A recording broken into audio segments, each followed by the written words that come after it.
Hello दोस्तों, स्वागत है आपका आपके YouTube channel learn by brilliant में। दोस्तों, आज हम आपके लिए एक छोटा सा टॉपिक लेके आए हैं जिसका नाम है बौद्ध संगीतियां एवं उसके शासनकाल। बौद्ध संगीतियों से रिलेटेड बहुत सारे सवाल कंपटीशन में पूछता है दोस्तों, और एक एक दो दो नंबर के आपका सवाल हर घड़ी हिट करता है। तो आइए आज आपको एक बढ़िया तरीके से आप लोगों को बता देता हूँ जिससे आप लोग अच्छे से स्कोर कर पाए। ठीक है दोस्तों, तो चलिए आइए इसमें क्या आपको जानना है ये जानिए आप लोग। ठीक है, सबसे पहले बौद्ध संगीतियां कितनी हुई थी तो यहाँ पे मेंशन कर दूंगा, 1 2 3 4 बौद्ध संगीतियां प्रमुख रूप से हुई थी। उसके बाद किसके शासनकाल में हुई थी, कब हुई थी, कहाँ हुई थी और कौन इसका अध्यक्ष था, और कुछ इंपॉर्टेंट चीजें अगर इसमें घटना घटित हुई होगी तो आप लोगों को अलग से बता देंगे। ठीक है दोस्तों, तो चलिए ये वीडियो में अंत तक बने रहिएगा और वीडियो को शुरू करते हैं। तो आइए देखते हैं कि बौद्ध संगीतियां कितनी हुई थी। तो 4 हुई थी। कौन कौन हुई थी? तो आपका प्रथम बौद्ध संगीति, ठीक है दोस्तों, प्रथम बौद्ध संगीति किसके समय में हुई थी ये याद रखेंगे। तो याद रखिएगा, अजात शत्रु ये राजा था। ये किस वंश का राजा था दोस्तों? तो ये भी पूछता है, तो याद रखेंगे ये हर्यक वंश का राजा था, हर्यक वंश। ठीक है, हर्यक वंश जिसका संस्थापक बिंबिसार था। तो अजात शत्रु के शासनकाल में ये बौद्ध संगीति का आयोजन हुआ था, प्रथम बौद्ध संगीति का, और समय था 483 ईसा पूर्व। इसको इस तरह से भी याद रखिएगा दोस्तों, 483 में एक घटना और घटित हुई थी इसी सन में, इसीलिए इसको इंपॉर्टेंट है, याद रखिएगा। 483 ईसा पूर्व में ही गौतम बुद्ध की मृत्यु हुई थी 80 वर्ष की आयु में। तो उन्हीं की मृत्यु के उपरांत क्या हुआ था, ये प्रथम बौद्ध संगीति का आयोजन किया गया था अजातशत्रु के शासनकाल में।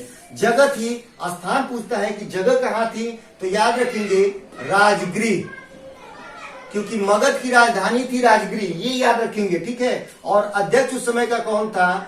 तो महाकश्यप।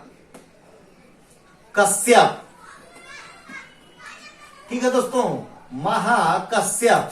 ठीक है, ये इसका अध्यक्ष था। आइए अगली बौद्ध संगीति की तरफ हम लोग बढ़ते हैं। तो अगली बौद्ध संगीति जो होगी वो होगी द्वितीय बौद्ध संगीति।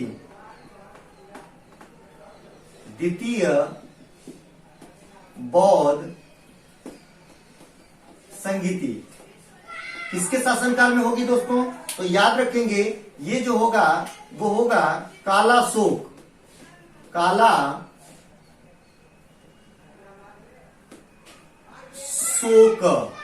कालाशोक ये किस वंश का शासक था? तो ये भी पूछता है, तो हमेशा याद रखेंगे ये जो था वो शिशुनाग वंश का शासक था, शिशुनाग वंश। ठीक है दोस्तों, शिशुनाग वंश। किसके शासनकाल में ये घटना घटित हुई थी? अरे कब हुआ था ये बौद्ध संगीति? तो याद रखेंगे इसके 483 के 100 वर्ष बाद, बस जोड़ दीजिएगा इसमें 383 ईसा पूर्व, यानी गौतम बुद्ध के मृत्यु के 100 वर्ष पर। ठीक है, तो 483 यहाँ पे देखिए 383 है, यानी दूसरी बौद्ध संगीति का आयोजन 100 वर्ष जब उनका पूरा होता है तो तीसरी बौद्ध संगीति का आयोजन होता है 383 ईसा पूर्व में, कालाशोक करवाता है। ठीक है, और जगह थी, वो जगह का नाम था वैशाली, ये भी बिहार में पड़ता है, वैशाली। ठीक है, और इसका अध्यक्ष जो होगा वो होगा सभा कामी। ठीक है दोस्तों, सभा कामी।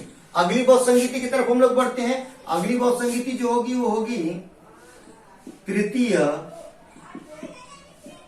बौद्ध संगीति। ठीक है, तीसरी बौद्ध संगीति। तीसरी बौद्ध संगीति किसके शासनकाल में आयोजित होगी? तो याद रखेंगे ये तीसरी बौद्ध संगीति जो होगी वो होगी अशोक के शासनकाल में होगा। ये किस वंश का शासक था ये भी पूछता है, तो हमेशा याद रखेंगे मौर्य वंश का ये शासक था। ठीक है, कब हुआ था? तो इसको याद रखेंगे, ये कब इसका आयोजन हुआ था? तो 255 ईसा पूर्व में। ठीक है, 255 ईसा पूर्व में इसका आयोजन होगा। कहां पे होगा? तो हमेशा याद रखेंगे इसका आयोजन जो होगा दोस्तों, ये याद रखिएगा, उस समय मगध की राजधानी जो होती है बदल जाती है पाटलिपुत्र। पाटलिपुत्र में इसका आयोजन होगा। और कौन इसका अध्यक्ष होगा? तो याद रखेंगे मोगलीपुत्तीस।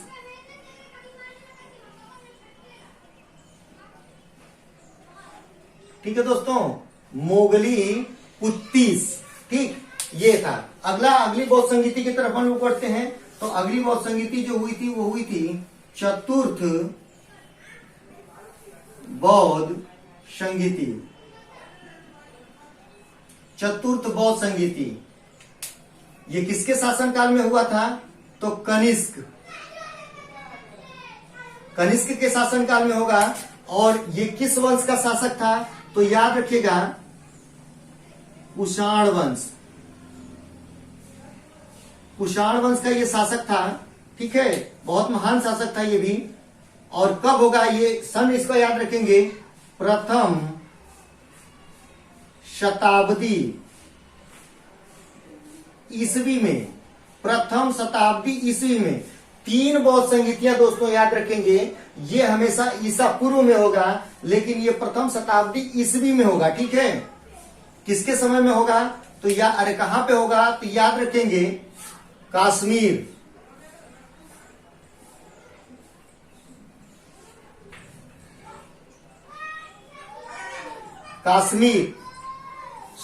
कश्मीर में जगह का नाम था जो दोस्तों याद रखेंगे कुंडलवन। पोस्ट में लिख सकते हैं कश्मीर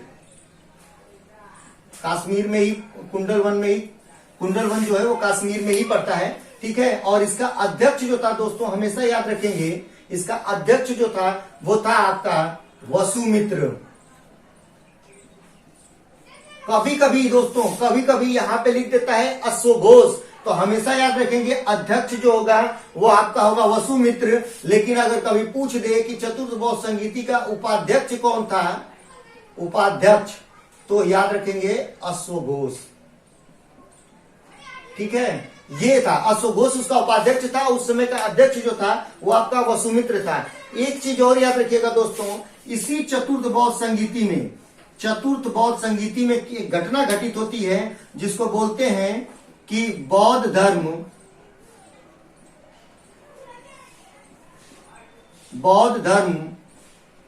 दो भागों में विभाजित हो जाता है। दो भागों में विभाजित हो जाता है। कौन कौन? तो याद रखेंगे हीनयान और दूसरा होता है महायान। ठीक है दोस्तों, तो हीनयान और महायान ये चतुर्थ बौद्ध संगीति में बौद्ध धर्म का दो भागों में विभाजन हो जाता है। आई होप सो आप लोगों को ये समझ में आया होगा। इसमें ज्यादा से ज्यादा नंबर आप पा सकते हैं और 1-2 नंबर आपका हमेशा सही होगा। तो वीडियो को प्यार देते रहिएगा, और वीडियो अच्छा लगा होगा तो ढेर सारे दोस्तों में शेयर करिएगा। चैनल पे अगर नए होंगे तो चैनल को सब्सक्राइब कर दीजिएगा। Thank you so much.